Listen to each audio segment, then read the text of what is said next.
Pues reanudamos el seminario de doctorado, Filosofía y Ciencia y Sociedad 2, cuestiones sobre interdisciplinaridad y conflicto de las facultades.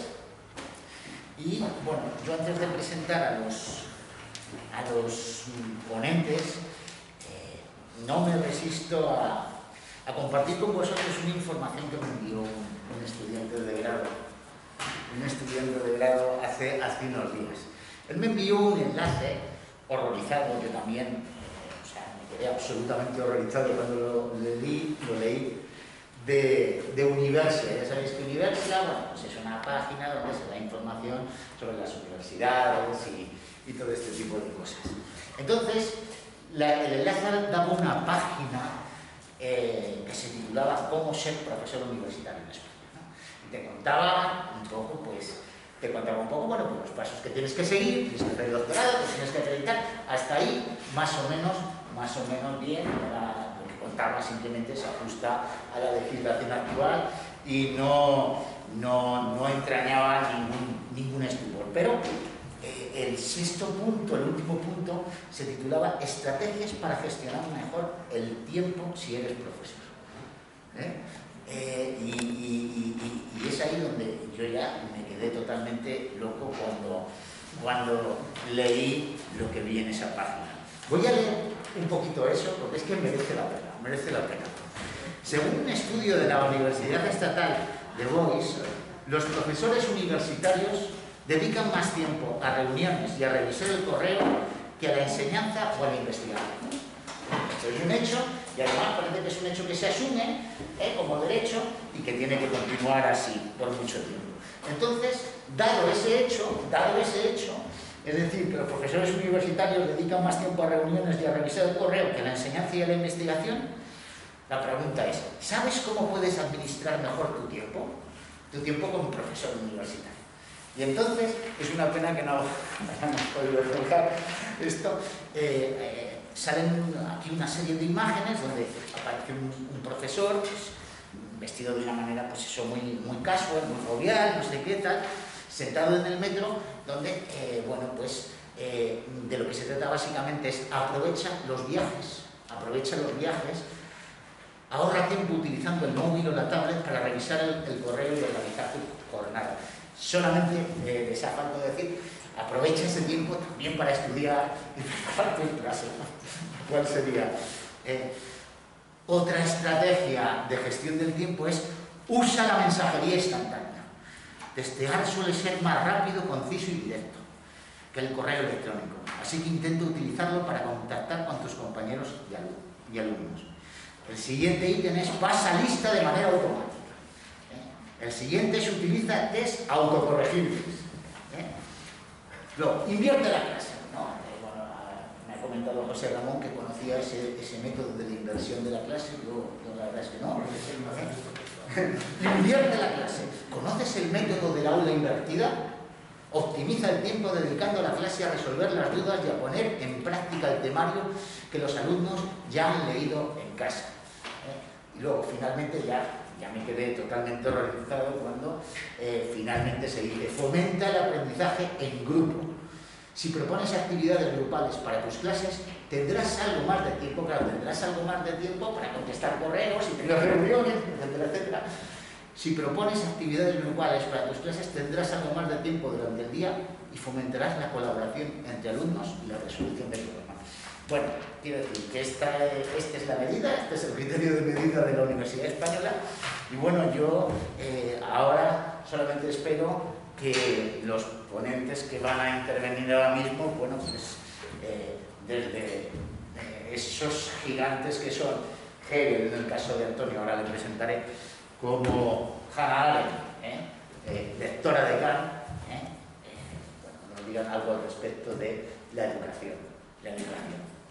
Bueno, paso ya inmediatamente a presentar a la primera ponencia. La primera ponencia la va a impartir un becario de investigación de nuestro grupo de investigación.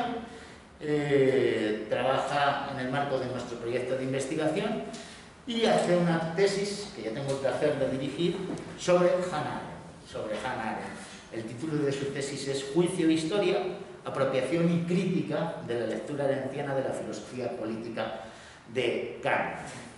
Bueno, pues José hoy nos va a hablar de la cuestión de la comprensión en Hannah Arendt, en el marco de su disputa con las ciencias sociales y la historiografía moderna, ¿no? A fin de mostrar en qué medida Hannah Arendt consideraba insuficiente el planteamiento de las ciencias sociales y de la historiografía para dar cuenta de fenómenos históricos y políticos, ¿no? Y el segundo interviniente va a ser Antonio Sánchez.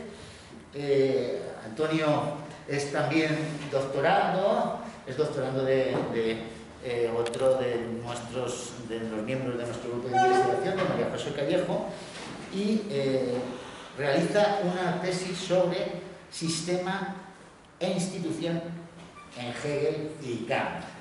Y bueno, pues lo que va a hacer básicamente es hablar de la educación, del lugar de la educación en el sistema del idealismo absoluto hegeliano, ¿no? Más allá, me contaba él ayer cuando hablaba con él, más allá de esas lecturas más o menos tópicas de Hegel que consideran que la educación es todo, ¿no?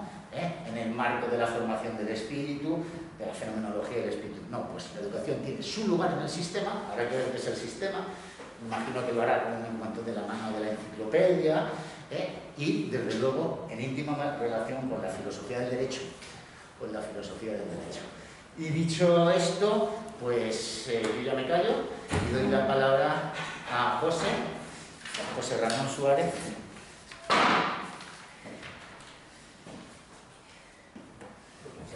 Sí, ponte el rodillo. Me siento aquí. Sí. Pues te quedas aquí a mí. Me quedo. Bueno, pues muchas gracias, Marco. Me alegro mucho que sea un placer dirigir mi tesis, la verdad. Y muchas gracias a todos, al proyecto de investigación, por acoger mi tesis doctoral, por invitarme aquí a hablar. La verdad que es un honor hablar delante de profesores que me han enseñado filosofía y por los cuales estoy aquí hoy. Y bueno, os tengo que decir que estoy nerviosísimo. Que además todo lo que tenía claro anoche de repente se volvió confuso y no tengo muy claro que comprenda nada de lo que he escrito aquí. Venía con el más firme propósito de no leer la conferencia, creo que no lo voy a hacer, o sea que la voy a leer. Y sin embargo voy a intentar no olvidarme de que estáis aquí delante y leerla con vosotros al menos. Observaréis que además el título que ha comentado Marco es diferente al de la programación. Lo voy a repetir: la cuestión de la comprensión en Hannah Arendt, una disputa con las ciencias sociales y la historiografía moderna. Aunque no coincide con el que estaba proyectado, me ha parecido que es pertinente y ha coincidido con el momento de mi investigación en que me encuentro. Y me ha parecido pertinente porque los textos que voy a comentar creo que componen, si se reúnen, algo así como una disputa académica, ¿no? Una disputa, no sé si de las facultades, pero sí entre disciplinas, en las que de lo que se trata es de dirimir, quizás no una legitimidad, pero sí un cierto carácter originario en la posibilidad del trato y de la comprensión de los fenómenos políticos y más. ¿Se me oye bien? Si puedes saber. Ah, sí, vale. Bueno, pues yo creo que con la lectura voy a animarme un poco.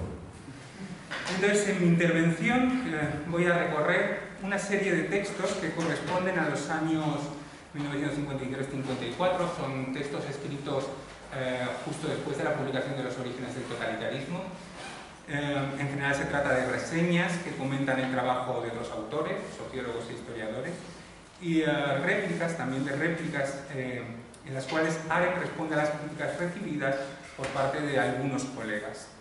En estos textos, como os comentaba, de discusión académica, quizás el único de ellos que no correspondería a este género es Comprensión y Política, ¿no? Un ensayo publicado originalmente en Partisan Review en 1954 y el cual sí que tiene la entidad de ensayo de artículo por sí mismo, ¿no?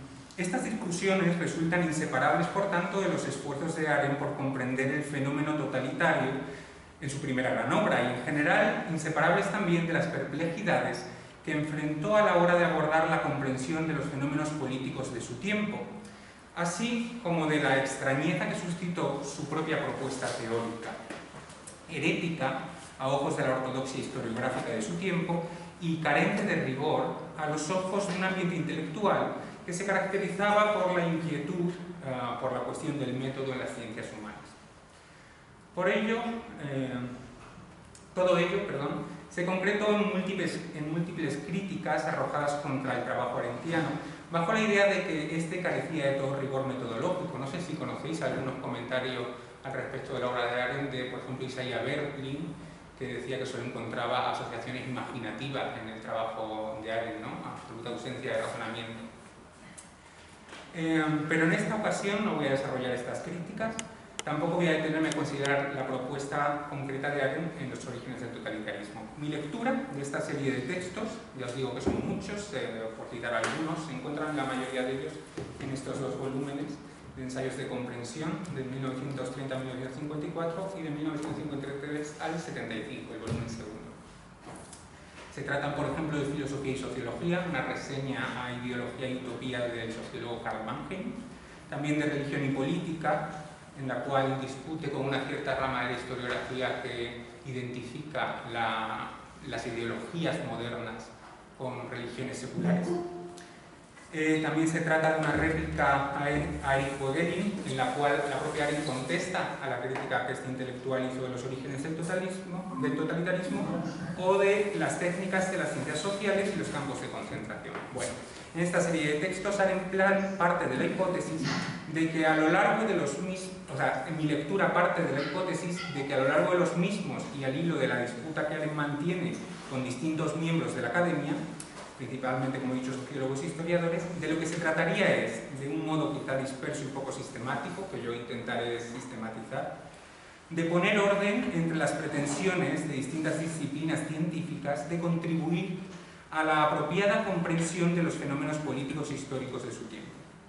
Esto es, de lo que se trata, como casi siempre en la obra de Hannah Arendt, es de poner en valor ciertas distinciones, por ejemplo, entre conocimiento y comprensión, entre lo que sería una comprensión común y lo que la diferenciaría del tipo de comprensión que puede fundar la ciencia moderna, o de la verdadera comprensión que va a perseguir Arendt, de poner orden entre estas distinciones y de dirimir el carácter y los límites de ciertos modos de enfrentar y tratarse con los fenómenos de la política y la historia. El tema de la intervención quizás quede más claro si preciso que tales fenómenos políticos históricos tienen su condición en actos y palabras de seres humanos, que a su vez se manifiestan en un espacio de aparición en el que los hombres se encuentran con sus semejantes.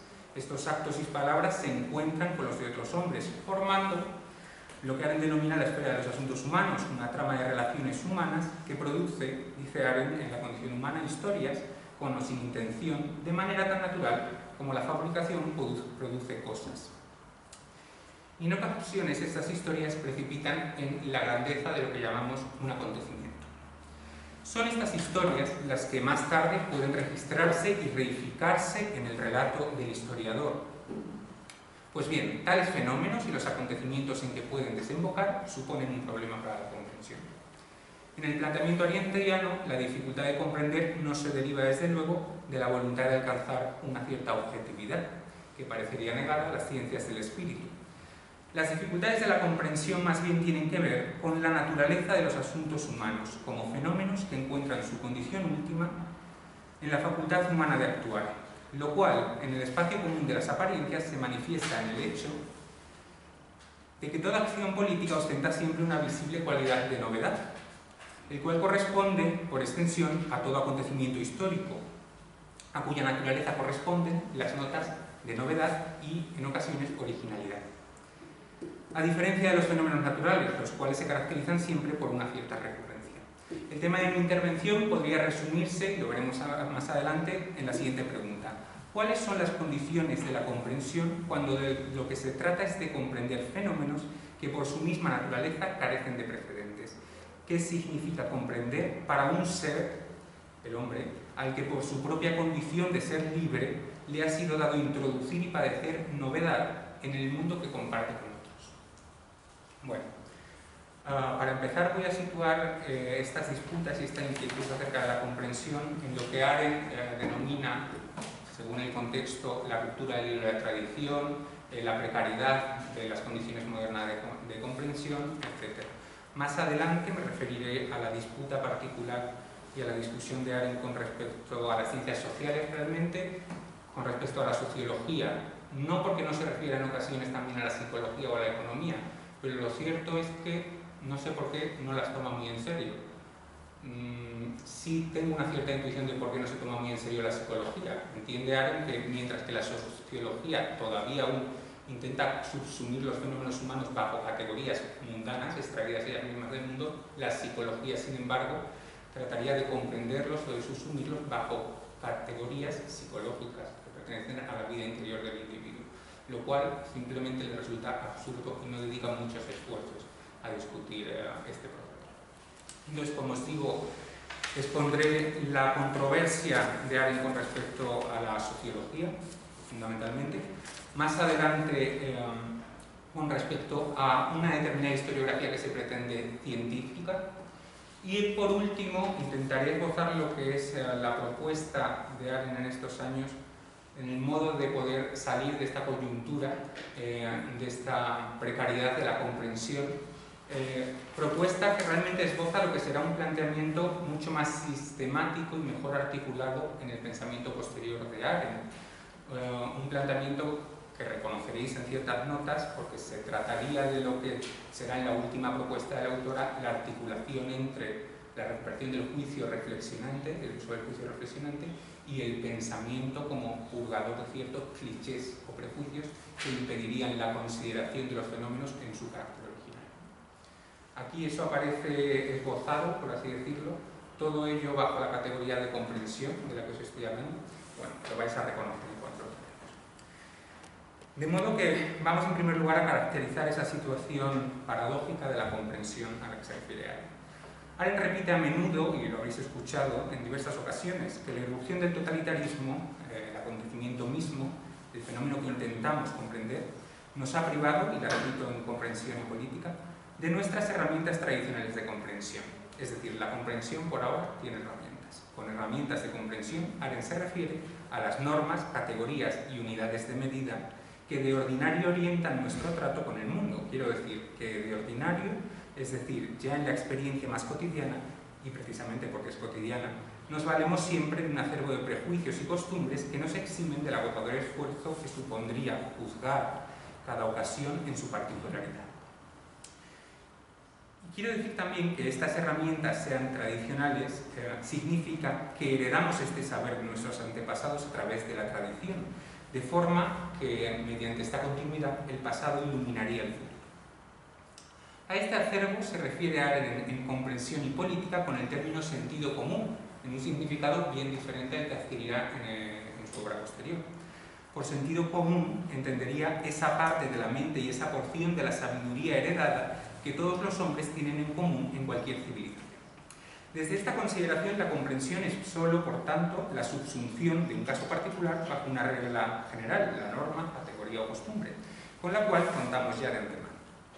Pues bien, el totalitarismo arruinó nuestras categorías de comprensión, quiere decir, por tanto, que tal subsunción ya no es posible.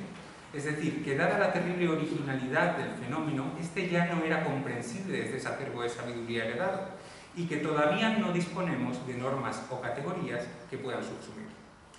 En este sentido, el totalitarismo solo ejemplifica en Arendt el colapso general de la sabiduría común heredada ante el mundo moderno. Esto es, el caso del totalitarismo sería paradigmático, pero solo uno más de lo que Arendt, citando a Paul Valéry, caracterizó como una general insolvencia de la imaginación, una bancarrota de la comprensión en el seno del mundo moderno. Un mundo en el cual, desde el gran acontecimiento que supuso la revolución industrial, y cito de nuevo a Valéry, las ideas más comúnmente aceptadas han sido atacadas, refutadas, sorprendidas y disueltas por los hechos.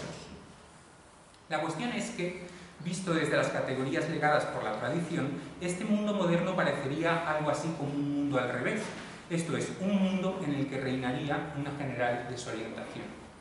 Y es bien curiosa esta experiencia de desorientación, porque de algún modo, para una comprensión que se caracteriza como subsunción, sería algo así como una experiencia límite, la experiencia de una inadecuación de la categoría a la cosa juzgada.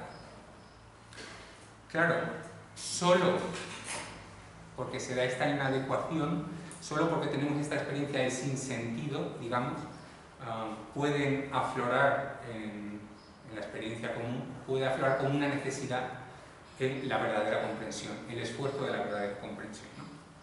Pues bien, en esta coyuntura, en esta paradoja de la comprensión de la situación, o las condiciones de la comprensión contemporánea, me gustaría situar, vamos a comentar la tentativa de las ciencias sociales y cuál podría quizás ser su lugar en esta coyuntura, ¿no? Antes me voy a permitir abandonar el desarrollo de la propia Arendt para situar lo que yo creo es su posición en el marco de esta discusión. Ya he comentado que se trata de textos pues, no académicos, bueno, académicos en el sentido en el que son reseñas o bien contestaciones y réplicas, textos fragmentarios en el que la cuestión y las opiniones de Arendt sobre la situación de las ciencias sociales va emergiendo, pero no en una sistematicidad. Así que voy a permitirme hacer una serie de comentarios sin valerme de la terminología arendtiana para hacer visible la que yo creo que es la postura desde la que Arendt habla, ¿no? Bueno, que hablemos de fenómenos políticos quiere decir, por lo pronto, antes ya de considerar su especificidad, que se trata de fenómenos, por supuesto. De algo que, por tanto, aparece, es patente. Algo cuyo ser pues, consiste en aparecer, lo que implica, claro, alguien ante quien se aparece. De forma que el espacio que reúne a ambos, fenómeno y espectador, podríamos denominarlo espacio de aparición, ¿no? En este espacio el fenómeno comparece siempre sobre la base de una determinada comprensión previa, un conocimiento anterior, no temático, que está supuesto a la posibilidad de tratarse con él y de dirigirse a él como tal o cual fenómeno.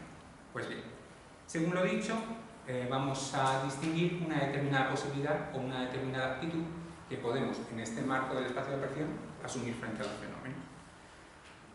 Esta actitud sería aquella que se pregunta por cuáles, cómo, cuándo o cuántos son los fenómenos, en este caso los políticos históricos, y quiere conocer su verdad.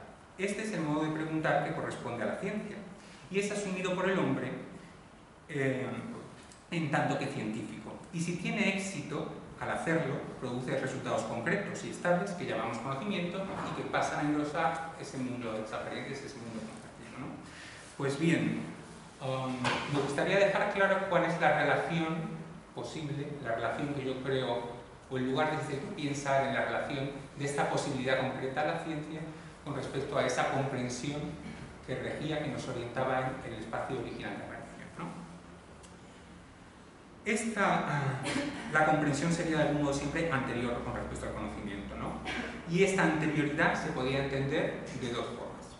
En primer lugar, se trata de que la comprensión a la que nos referíamos concierne al hombre antes de embarcarse en el proyecto de la ciencia.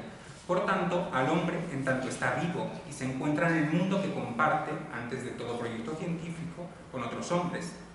Esto es, que está ya en una comprensión, la cual, en tanto es anterior a toda ciencia, podemos decir que es más original.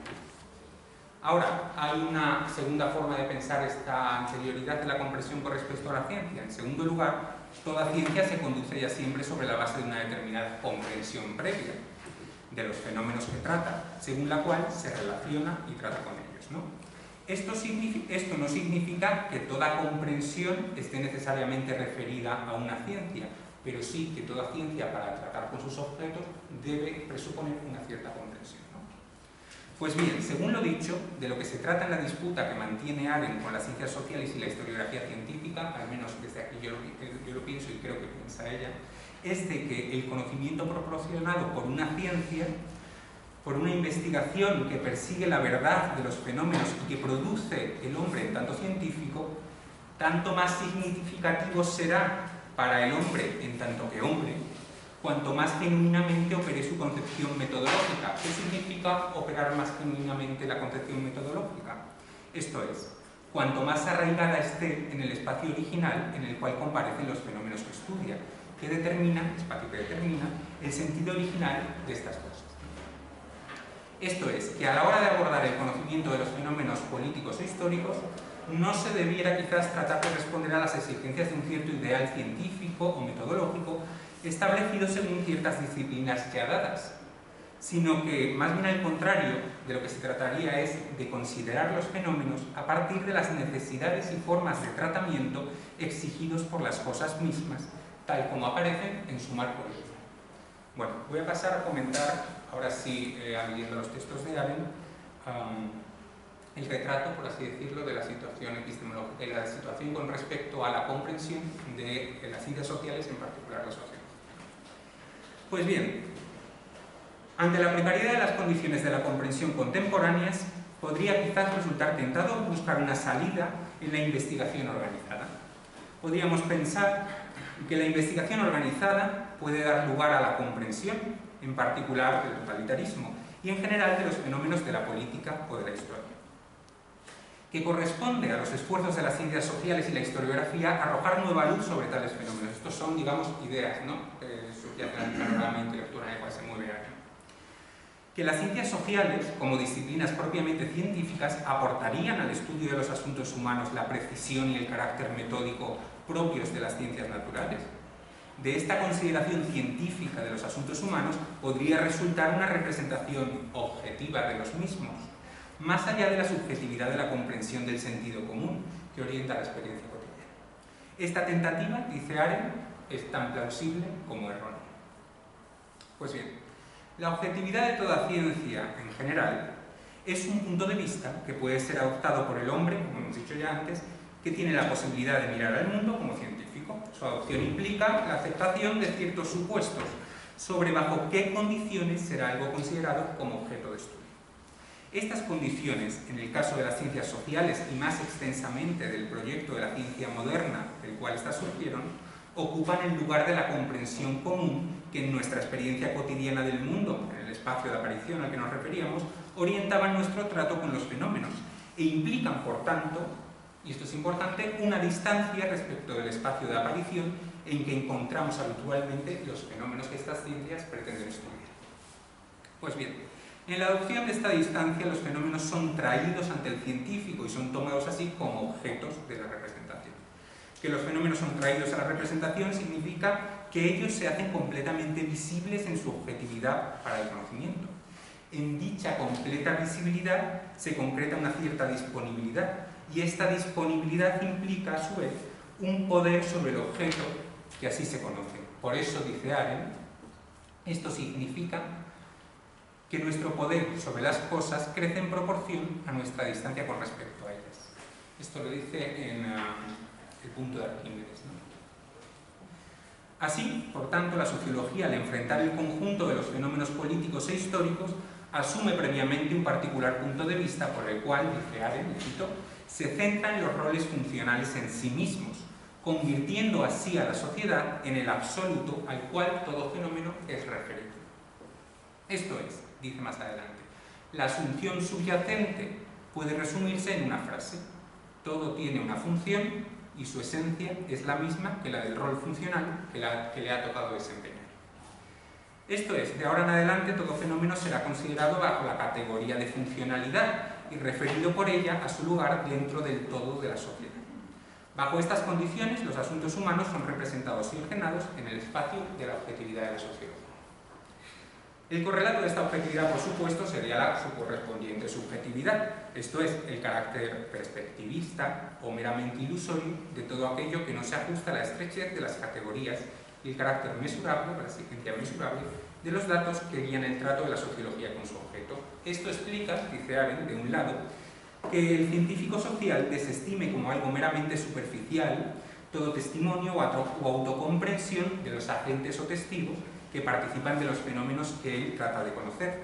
Fenómenos, por cierto, que pertenecen a un mundo que se interpreta y comprende ya a sí mismo. Por otra parte, esto no es sino coherente con el previo rechazo de la sociología de la comprensión común en su ida a un plano más fundamental. Dichos científicos, dice Arendt, creen poder descubrir objetivamente, es decir, y cito, sin prestar atención a lo que las partes tengan que decir al respecto, lo que significan los fenómenos que estudian, ¿no? De otro lado, también significaría la condena como meramente irrelevantes de todas las diferencias y singularidades fenoménicas de los asuntos políticos e históricos que no se dejan subsumir bajo las categorías diferentes. Pues bien, este particular modo de relacionarse con los fenómenos, que está a la base de la objetividad de las ciencias sociales, de la sociología, es caracterizado por Arendt como una comprensión indirecta o desviada. Y cito: tanto la sociología como el psicoanálisis, dice aquí, promueven una forma de comprensión fundamentalmente distinta a la de las humanidades. No se trata ya de una comprensión directa que da por sentado aquello que comprende, no es una confrontación directa, sino un desvío a través de una realidad que pasa por ser más original. Bajo este desvío de lo así comprendido subyace la consideración de que lo que en los propios fenómenos que debemos comprender se muestra resulta engañoso. De ahí la metódica desviación de la comprensión de las mismas a un estrato pretendidamente más real. Pero entonces, y de forma solidaria, con esta comprensión desviada, con esta noción de comprensión desviada, hemos introducido una noción de fenómeno distinta a la que comentamos al comienzo, aquello que se muestra en tanto que se muestra. El fenómeno ya no es considerado sin más como aquello que aparece, sino como el efecto de superficie de una realidad más fundamental, de una causa más profunda que lo produce, la cual la ciencia se ocuparía de desentrañar y traer a la luz, traer a fenómeno.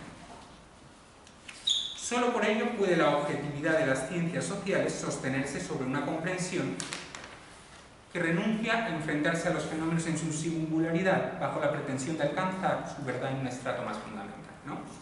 Pues bien, los esfuerzos de las ciencias sociales que pretendían descubrir objetivamente la naturaleza de los fenómenos políticos históricos, pero paradójicamente para ganar esa comprensión objetiva deben ignorar su condición como históricos o políticos, implicarían lo siguiente: las siguientes objeciones que Arendt arroja o enfrenta a la sociología, ¿no? Este proceder, esta comprensión desviada, obvia las condiciones de los fenómenos en tanto que político-históricos, esto es, las notas de novedad y originalidad que comporta su condición de tales. En tanto procede reduciendo los fenómenos a un mínimo común denominador, puede subsumir fenómenos y sucesos de todo tipo y tiempo bajo reglas generales. Arendt sitúa el orden de las ciencias sociales en esta pretensión, el origen, de las ciencias sociales en esta pretensión, y en la idea de que los asuntos humanos identificados aquí con... y en la idea de que los asuntos humanos identificados aquí con la sociedad deberían estar abiertos a los mismos métodos y reglas de la investigación que la naturaleza. Pero esto significa tratarse con fenómenos caracterizados, como hemos dicho, por su novedad y originalidad, como si fuesen generales o recurrentes, del mismo modo que los fenómenos de la naturaleza, los fenómenos naturales. Por otro lado, la sociología, en esta comprensión desviada, obviaría el carácter fenoménico, puramente fenoménico, la apariencia y forma particulares con que cada fenómeno comparece, reduciéndolas a un mero efecto de superficie, como ya comentábamos. Pero tales diferencias fenoménicas, dice Arendt, son precisamente el único modo de identificar el contenido sustancial del fenómeno y lo único que permite distinguirlo en su naturaleza de otros fenómenos. Por eso, dice Arendt, el enfoque de las ciencias sociales, y cito, se basa en la asunción fundamental de que las ciencias sociales no deben preocuparse por la sustancia de un fenómeno histórico o político, como la religión, la ideología, la libertad o el totalitarismo, sino solo por la función que dicho fenómeno desempeña en la sociedad. A esta asunción, o estas asunciones serían la condición de posibilidad de enunciados propios de esta sociología que identifican, por ejemplo, las ideologías modernas con religiones secularizadas solo porque ya solo atienden al rol funcional de ambos fenómenos. Pueden decir que la religión es algo así como la ideología, ¿no?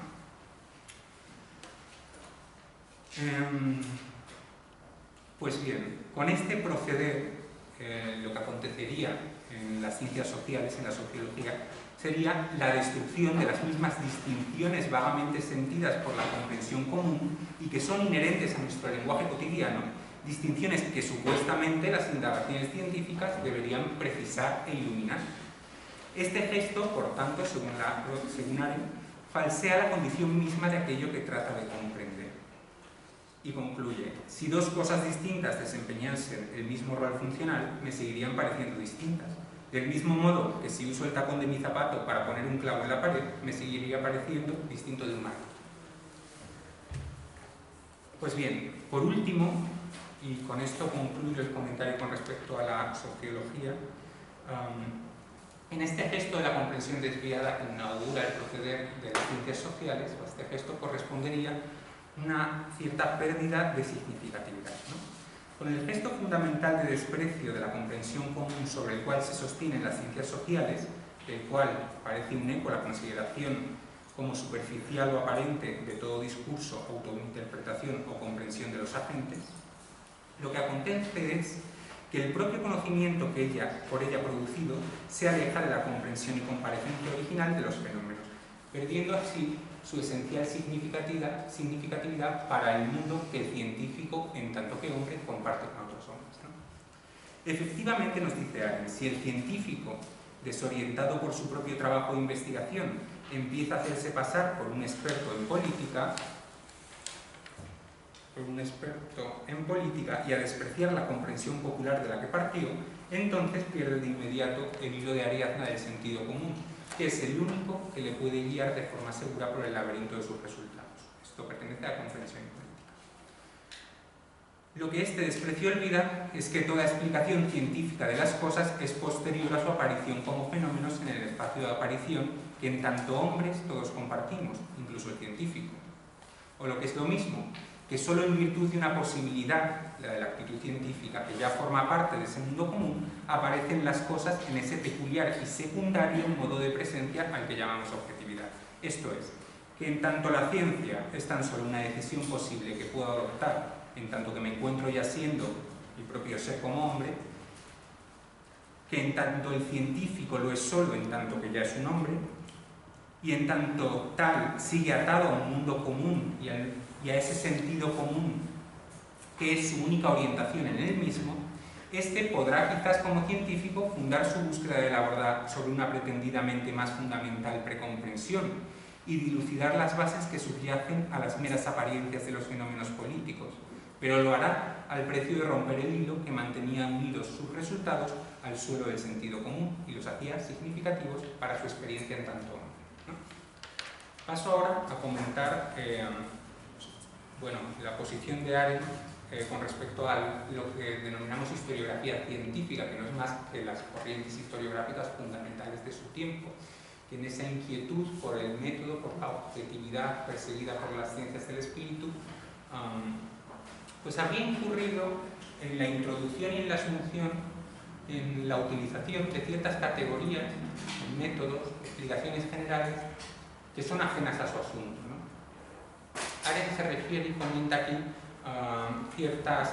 la subsunción de lo histórico bajo tendencias generales, como podría ser la secularización, como todo un proceso que en su generalidad dotaría de sentido a cada fenómeno singular, ¿no? Subsumiendo la totalidad de los significados bajo ese único proceso. O también pensaría en categorías generales como la de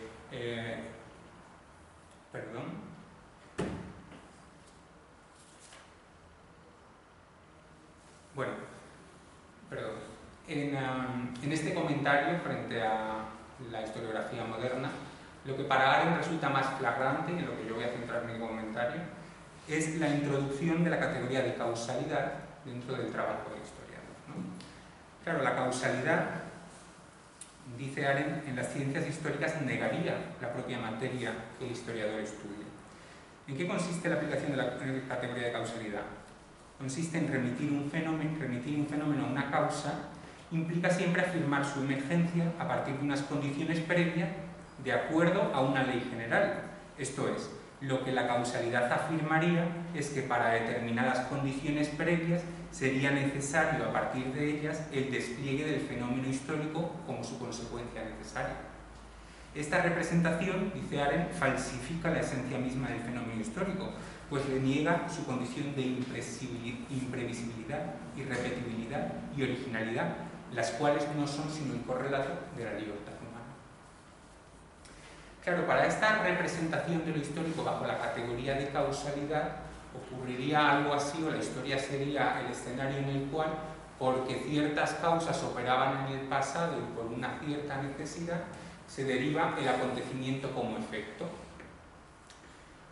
Pero sin embargo, comenta Arendt, ocurre más bien en la historia y en la relación que el ojo del historiador mantiene con su fenómeno de estudio, todo lo contrario. Esto lo desarrolla en una serie de comentarios en Comprensión y Política, de nuevo, en los cuales Arendt identifica la mirada del historiador con la comprensión científica, con la comprensión común de lo que es un suceso, un acontecimiento científicamente entrenado. Es decir, en la posibilidad que representa aquí el historiador, lo único que encontraríamos serían las condiciones comunes para comprender qué es un acontecimiento en tanto que novedoso, en tanto que algo, pues eso, un suceso, ¿no? Pues bien, comentar. Subsumir la historia bajo la categoría de causa y efecto implica, en primer lugar, representarnos, como he dicho, el acontecimiento a partir de un supuesto comienzo primero, la causa, que sería anterior y desde el cual el acontecimiento podría deducirse.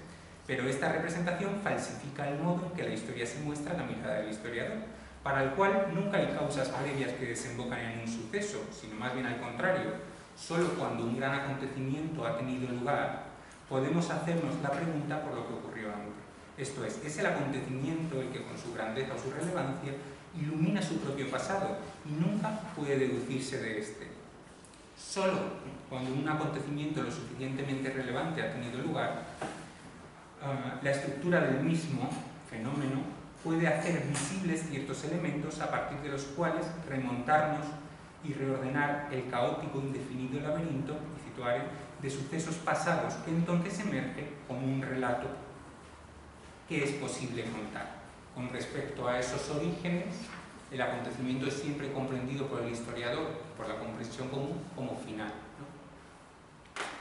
Además, la categoría de causa presupondría que el significado de un suceso se concreta en el conjunto de sus causas.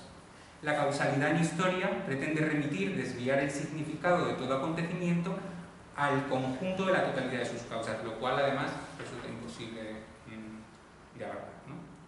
Pero con ello hurta la comprensión del propio fenómeno, remitiéndonos a una pretendida explicación de la secuencia de sucesos, de acontecimientos, ¿no? Es un hecho, dice Arendt a ojos del historiador, que el verdadero significado de todo acontecimiento trasciende siempre cualquier conjunto de causas pasadas que podamos asignarles. Hay, por decirlo así, una desproporción esencial entre el sentido del acontecimiento, su carácter irrevocable y su abundancia de significado, y la serie de los elementos que lo componen y desde los que pudo cristalizarse.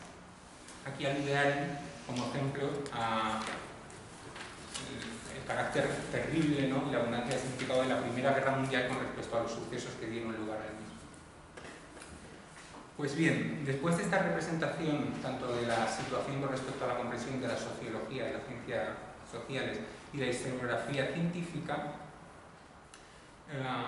vamos a abordar la que sería la postura de Arendt con respecto a estas paradojas de la comprensión y vamos a expresar también cuál entendería que sería el lugar del análisis político o de la descripción histórica con respecto a esa comprensión más originaria, la comprensión del sentido común de la que hablábamos al comienzo, ¿no?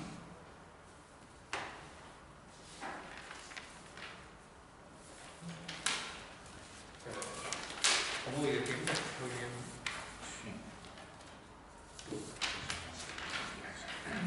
¿Son? Pues tengo que darme prisa un poco, ¿no? Bueno, ya va. Cito ahora en Comprensión y Política. Sí, por otro lado, en contraste con el proceder de las ciencias sociales, el académico quiere trascender su propio conocimiento y la única forma de hacer que el conocimiento sea significativo consiste en trascenderlo. Este momento de trascender sería el momento de la comprensión, lo veremos después. Entonces ha de volverse de nuevo muy humilde, dice, y a fin de restablecer el contacto entre conocimiento y comprensión, escuchar atentamente ese lenguaje popular. Pues bien, la única salida para el conocimiento, si quiere recuperar el perdido hilo del sentido común, esto es, si el científico quiere que su conocimiento tenga sentido en el mundo de cómo hombre comparte con otros hombres, sería reconciliarse con la comprensión común que, como inarticulada comprensión previa, le orientará en su investigación. En la descripción que el historiador hace de los acontecimientos y en el estudio que el analista político realiza de sus fuentes, en el conocimiento en definitiva que ambos producen, la naturaleza de los fenómenos estudiados es dada siempre por hecho en esta comprensión previa, que la ciencia no puede nunca probar ni rebatir, sino solo, en todo caso, iluminar y precisar para los esfuerzos posteriores de lo que Arendt denominará la verdadera comprensión. Sin embargo, esta remisión a la comprensión común, de nuevo, a las paradojas de la comprensión, parece dejarnos tan desamparados como al principio frente a las paradojas, frente a las condiciones de la comprensión, ¿no? Entonces decíamos que esta comprensión común, que se vale en su proceder de las categorías de la sabiduría heredada, parecía impotente ante la originalidad de los fenómenos políticos del siglo pasado. En su caracterización de la relación de la comprensión previa con la originalidad del fenómeno, y ahora me refiero a esta nota de originalidad, ¿no?, Arendt señala un juego de mostración y ocultación. En la comprensión común siempre tendría lugar este juego de mostración y ocultación que voy a hacer. Es, dice Arendt, y lo dice de una forma que quizás llamaríamos mítica, como si cada vez que nos enfrentásemos a algo temiblemente nuevo, temiblemente original, nuestro primer impulso consistiese en asumir dicha novedad mediante una ciega y descontrolada reacción que es lo suficientemente fuerte como para acuñar una nueva palabra. Nuestro segundo impulso, por contra, consistiría en intentar recuperar el control, negando que hayamos visto algo nuevo, pretendiendo que ya conocemos algo similar y subsumiéndolo bajo él. Claro. En su descripción, Arendt caracteriza a la comprensión común como el mantenimiento de una íntima relación con el lenguaje, de modo que es el lenguaje popular el lugar en que se expresan las distinciones y los hallazgos que articulan dicha comprensión. Pero, sin embargo, es también el lugar, este lenguaje, es el uso posterior de este lenguaje, el lugar donde estas distinciones se encubren y oscurecen bajo las familiaridades y clichés con que la comprensión procura su orientación en su cotidiano a vérselas con las cosas. Se trataría, pues, de pensar la posibilidad, por tanto, y aquí es donde entraría la verdadera comprensión a la luz de Arendt, de un tercer movimiento, que de algún modo regresara al descubrimiento original que la comprensión común depositó como distinción en el lenguaje, sacándolo a la luz en toda su originalidad y liberándolo, por tanto, del manto de familiaridad con que los requerimientos de la cotidianidad y sus exigencias de orientación lo habrían cubierto. La paradoja con la que iniciamos la ponencia describía la insolvencia de una comprensión que, en tanto que subsunción de particulares bajo reglas generales, se enfrentaba a fenómenos cuya originalidad habían arruinado esas categorías. Esto nos fuerza a pensar si es posible para el hombre una forma de comprensión que no sea mera subsunción. Pues bien, hacia el final de Comprensión y Política, y aquí llego ya... Hacia el final de Comprensión y Política, Arendt permite pensar el problema de otro modo, este problema de las paradojas de la comprensión, al señalar que la originalidad de los fenómenos políticos e históricos que preocupan a la comprensión se corresponde con la originalidad que el hombre mismo comporta en tanto es capaz de acción. Esto es, en tanto, en palabras de San Agustín, es en sí mismo un inicio, ¿no? Es un inicio. Es posible plantear así el problema al nivel de la articulación radical de la condición humana, esto es, al nivel de la necesaria correspondencia de dos capacidades básicas del ser humano, la de comprender y la de actuar. La capacidad humana de actuar comporta que con cada ser humano, con cada nuevo ser humano, llega al mundo un nuevo comienzo. En el espacio de las apariencias, esto se corresponde con las notas de novedad y originalidad que revisten los fenómenos políticos históricos. Pero esto comporta que un ser cuya esencia sea precisamente ser un inicio, debe tener en su interior, dice Arendt, suficiente originalidad como para comprender sin categorías preconcebidas, pues de no ser así, tendríamos que asumir que no podría hacerse cargo de los resultados de sus propias acciones.